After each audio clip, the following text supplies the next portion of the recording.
Everyone, SBI 20 days challenge का second day है। Reasoning और इंग्लिश अलग अलग मैंने दोनों सीरीज बना दी हैं। दोनों के वीडियोस में आपको 10 दिन में 20 वीडियोस प्रोवाइड करा दूंगी। आप उन 20 सेट्स को दोनों में लगा लीजिए, definitely you will get the better result. अभी जो कर रहे हैं उससे बहुत बेहतर कर पाओगे, ठीक है ना।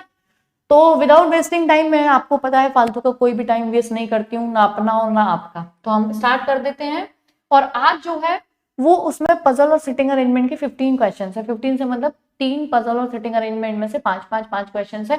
अगर रीजनिंग में आपने पजल सिटिंग अरेंजमेंट में कमांड बना ली तो मुझे नहीं लगता सिलॉग इनइक्वालिटी ये अगर प्रैक्टिस करोगे तो हो ही जाएगा। टाइम बहुत ज्यादा नहीं लेता है। टाइम अगर इनमें लग जाता है सिटिंग अरेंजमेंट पजल में, तभी आपका टाइम बर्बाद हो जाता है। सही अप्रोच सीखिए उसकी, ठीक है। तो हम देखते हैं क्या है ये। There are 6 people ABCDEF sitting in a row facing north direction, यानी कि नॉर्थ डायरेक्शन में बैठे हुए हैं 6 लोग और not necessary in the same order, यहाँ तक ठीक है। All of them are different ages. तो एक तरीके से पजल हो गई सिटिंग अरेंजमेंट के साथ, ठीक है।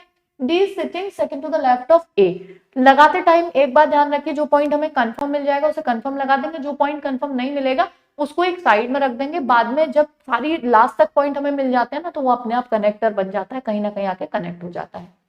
डी इज सिटिंग, ये कंफर्म पॉइंट है लेफ्ट ऑफ ए। देखो भाई ए ये रहा, ए के अगर लेफ्ट में डी आएगा सेकंड, क्योंकि हमें पता है लेफ्ट यही तो होता है हमारा, नॉर्थ फेस हमारा है ना, राइट लेफ्ट अपना होता है, ठीक है ना। हु कौन, ए हमेशा लास्ट वाले के लिए आता है हु इज 39 ईयर्स ओल्ड। अच्छा, हु इज 39 ईयर्स ओल्ड, ठीक है भाई। अगला, only one person is sitting between D and F. अच्छा, डी और एफ के बीच में एक है, तो डी और एफ के बीच में एक तो इधर ए आ रहा है तो इधर ही आएगा एफ, ये भी कंफर्म है। 1 2 3 4 5 लोग कंफर्म हो चुके हैं। 6 पर्सन के लिए या तो यहाँ पे आएगा, इस बीच में तो आएगा नहीं छठा, या तो इधर आएगा ए के या एफ के इधर आएगा। अब कहाँ आएगा आगे सवाल में पता चलेगा भाई। Only one person is sitting between D and F हो गया। F is 12 years younger than A. अच्छा, 12 साल अगर छोटा है तो ये 39 का है, 12 घटाएंगे तो 27 हो जाएगा, ठीक है ना, कोई दिक्कत नहीं है। अगला, sum of the ages of B and F is 50 years. अच्छा, बी और एफ की अगर 50 साल है तो इसमें बी कितने का हो गया, एफ 27 का है तो बी कितने का हो गया, 23 का। अभी बी की जिक्र नहीं आई है, बस इतना पता है बी 23 का है, जब भी आएगा हम लगा देंगे, ठीक है ना। अगला देखिए, B sitting 4 to the right of, अच्छा यहां तक हो गया। B is sitting 4 to the right of C. B और सी अभी आए नहीं है। B is sitting 4 to the right of C. देखो जब भी आएगा, ये मैं एरो कर देती हूँ राइट हैंड पर, और फोर्थ आएगा। देखो दो चीजें हो सकती है, सी यहाँ हो सकता है 1 2 3 4, बी ये हो सकता है और सी यहाँ भी हो सकता है 1 2 3 4। अभी दोनों में से कुछ नहीं पता, फालतू का हम पॉसिबिलिटी मानते नहीं है, फालतू के तरीके होते हैं। ये मेरे तरीके बहुत ही अलग है लगाने के, आप लोग पहले भी वीडियोस देख चुके होंगे तो जानते होंगे, ठीक है ना। बी सिटिंग, ठीक है, हो गया। 2 persons are sitting between A and the one who is 15 years old. अच्छा, 2 लोग बैठे हैं ए और 15 साल वाले इंसान के बीच में। एक बात बताइए, 15 ईयर्स वो वाला 2 बैठे हैं तो इधर तो बैठे नहीं होंगे, क्योंकि इधर तो केवल एक ही का मार्जिन है, एक इंसान आ सकता है, तो 1 2 यहाँ पे जो भी आएगा इस वाले पॉइंट पे वो कितने का होगा, 15 साल का, ठीक है भाई। The difference between the ages of B and D is 25 years. अब बी और डी की जो डिफरेंस है वो 25 ईयर्स है। यहाँ एक बात समझना, बी अगर 23 का है तो डी उससे 25 साल बड़ा ही होगा ना, क्योंकि 25 साल छोटा तो नहीं हो सकता ना, क्योंकि बी खुद ही 23 साल का है। समझ में आया ना, छोटा बड़ा इसमें दिया नहीं है कौन छोटा है बड़ा है, लेकिन 25 साल का डिफरेंस है, बी 23 का है तो वो बड़ा ही होगा ना 25 साल, तभी डिफरेंस निकल सकता है। तो डी अगर इससे 25 साल बड़ा है, ये 23 का है, तो वो कितने का हो गया, डी 48 का, 48 का। कॉमन सेंस की चीजें ये सब, ठीक है। चलिए भाई, डी इज 20। अब यहाँ पे आ गया ई 16 ईयर्स यंगर देन सी। ई जो है वो सी से 16 ईयर यंगर है, यानी कि सी और ई में जो डिफरेंस है 16 ईयर्स का है, जिसमें से सी बड़ा है और ई छोटा है, ठीक है भाई। अगला देखते हैं। अब व्हाट इज द, बस इतना हो गया, ये तो क्वेश्चन मैंने आगे लिख रखा है, इसकी जरूरत नहीं है, ठीक है ना। अब हम यहाँ पे देखते हैं, सी और ई में 16 साल का डिफरेंस है, तो एक बात तो कंफर्म है कि देखिए 16 साल बड़ा होगा सी। अब मैंने क्या बोला था, या तो सी यहाँ आ सकता है, तो सी यहाँ नहीं आ सकता, क्योंकि 15 साल का तो सी नहीं हो सकता, क्योंकि 16 साल तो इसी से बड़ा है, ई से। तो सी का एक ही जगह बच रही है, मैंने आपको 2 जगह बताई थी ना, एक तो ये 1 2 3 4, चौथा इंसान यहाँ हो सकता था, या ये अपने आप कंफर्म हो गई, पॉसिबिलिटी की जरूरत ही नहीं पड़ी। 1 2 3 4 बी यहाँ आ जाएगा, और जो बच रहा है A B C D E बच रहा है, वो अपने आप ऑटोमेटिक यहाँ आ गया। अगर ये 16 साल बड़ा है तो सी की एज कितनी आ गई, अगर ई की 15 है और ये 16 साल बड़ा है तो ये कितने का हो गया, 31 का हो गया। और बी की एज तो ऑलरेडी आई चुकी है 23। एक भी पॉसिबिलिटी मानने की जरूरत नहीं हुई, जो पॉइंट कंफर्म है उसे लगा दीजिए, जो पॉइंट कंफर्म नहीं है उसे अलग लिख दीजिए, ठीक है। अब इससे मैं आपका क्वेश्चन सॉल्व कराती हूँ, कितने 5 question. What is the age of C, C की एज क्या है, तो भाई सी की एज कितनी आई है, सी की एज है 31, तो answer is option D. Who seats eight right and, right and पे मुझे अच्छा ये राइट एंड पे कौन बैठा हुआ है, राइट एंड पे ए बैठा हुआ है, तो राइट एंड पर ए बैठा है। Who sits immediate left of D, तो डी के जस्ट लेफ्ट में कौन बैठा हुआ है, ई बैठा हुआ है, so answer is option C. What is the position of B with respect to F, B की पोजीशन एफ के रिस्पेक्ट में first second third, third right है, तो answer is third to right, option D. Who sits immediate left of F, F के एकदम left में कौन है, सी है, तो ऑप्शन इसका हो जाएगा सी। कहाँ है, ए, ये डबल मिसप्रिंट हो गया है, ये ए होगा, सी नहीं है, सी यहीं पे, ठीक है ना। तो इससे 5 क्वेश्चंस हो चुके हैं, देखा आपने, कोई पॉसिबिलिटी नहीं लगाई और आंसर ऐसे ही हो चुके हैं, ठीक है ना। चलिए अगले क्वेश्चन की ओर चलते हैं और देखते हैं नेक्स्ट क्वेश्चन क्या है। 7 बुक्स हैं ABCDEFGR published on 7 different days, day based puzzle है, फ्रॉम मंडे टू संडे, ठीक है। सबसे पहले इसके लिए क्या करो, Monday, Tuesday, Wednesday, Thursday, Friday, Saturday, Sunday, इसको लगा दो, क्योंकि इनका ऑर्डर चेंज नहीं होने वाला है। चलो भाई, ई book is published on one of the days before Wednesday, दो बातें हो सकती हैं, मंडे या ट्यूसडे को, क्योंकि वेंसडे से अगर पहले है, बुधवार से अगर पहले है, तो या तो ट्यूसडे को होगा, कौन है, ई है ना, या मंडे को होगा, दोनों रख दिए हमने, ठीक है। अगला point, 3 books are published between E and A, अच्छा ई और ए के बीच में 3 है, 1 2 3, इसके हिसाब से ए यहाँ आएगा, 1 2 3, इसके हिसाब से एक और आगे बढ़ जाएगा, ठीक है, दोनों को पैरेलल लेके चल रहे हैं। नीदर बुक बी और सी इज पब्लिश्ड ऑन वेंसडे, अच्छा बी और सी में से वेंसडे को कोई सी नहीं है, मैंने लिखा और कट लगा दिया, सबसे बेहतरीन तरीका है। And many books are published between the book A and D, between book B and D, देखो जहां पे जो कॉमन हो ना, डी कॉमन है दोनों में, यानी कि जितनी बुक ए और डी के बीच में है उतनी ही डी और बी के बीच में है, ये बोला गया है। तो कॉमन क्या है यहाँ पे, कॉमन हो गया हमारे पास डी, तो एक तरफ डी के बी होगा, एक तरफ ए होगा। तो अगर मैं इसके हिसाब से देखूं, ए के हिसाब से, तो इधर ही होगा, इधर तो हमारे पास कुछ बचा ही नहीं। इधर से अगर ए लिखा हुआ है, दिख रहा है इधर, ठीक है, मैं थोड़ा और इधर हो जाती हूँ, ए इधर है, तो देखो एक पॉसिबिलिटी हो सकती है, एक छोड़ के डी यहाँ पर हो और एक छोड़ के, ये पॉसिबिलिटी नहीं होगी। दो छोड़ने का तो ऑप्शन ही नहीं है, क्योंकि दो छोड़ोगे तो बचेगा ही नहीं। हमारे पास एक ही ऑप्शन है अकॉर्डिंग टू दिस अरेंजमेंट कि डी हो यहाँ पर, यानी इनके बीच में कोई हो ही ना, तो इक्वल हो गया ना, दोनों के बीच में 0। अच्छा इस वाले के अकॉर्डिंग क्या होगा, अगर मैंने एक छोड़ दिया इधर, ठीक है, देखो इधर मैंने एक छोड़ा तो यहाँ पे आ जाएगा डी, फिर एक छोड़ूंगी तो यहाँ पे चाहिए बी, जो पॉसिबल नहीं है, पहले से ई बैठा हुआ है। अच्छा अगर मैं डी यहाँ रख दूं, बी यहाँ रख दूं, तो पहले से ही मना किया है, बी यहाँ नहीं आएगा, तो एक ही पॉसिबिलिटी हो सकती है, एक से इधर आ जाए डी और इधर आ जाए बी, ये दो, ठीक है ना। चलो भाई आगे पढ़ते हैं। Book C is published immediately before the day on which F is published, यानी सी और एफ बिल्कुल बराबर में आएंगे, जिसमें से सी पहले आएगा, एफ बाद में, ये हमें पेयर चाहिए। अब ऊपर वाले में देखा जाए तो कोई पेयर के लिए बचा ही नहीं, अलग अलग बचे हैं, ऊपर वाला गलत हो चुका है। नीचे वाले में देखेंगे 3 लगातार बच रहे हैं, जिसमें से सी एफ ऐसे तो रखे जा सकते हैं, सी एफ ऐसे नहीं रखा जा सकता, क्योंकि ऑलरेडी सी यहाँ नहीं बैठा है, तो सी ये होगा, एफ ये होगा, और जो बच रहा है वो कौन है, ए जी बच रहा है, 7 है ना जी, ठीक है, बस लग गया, बहुत इजी है, ठीक है।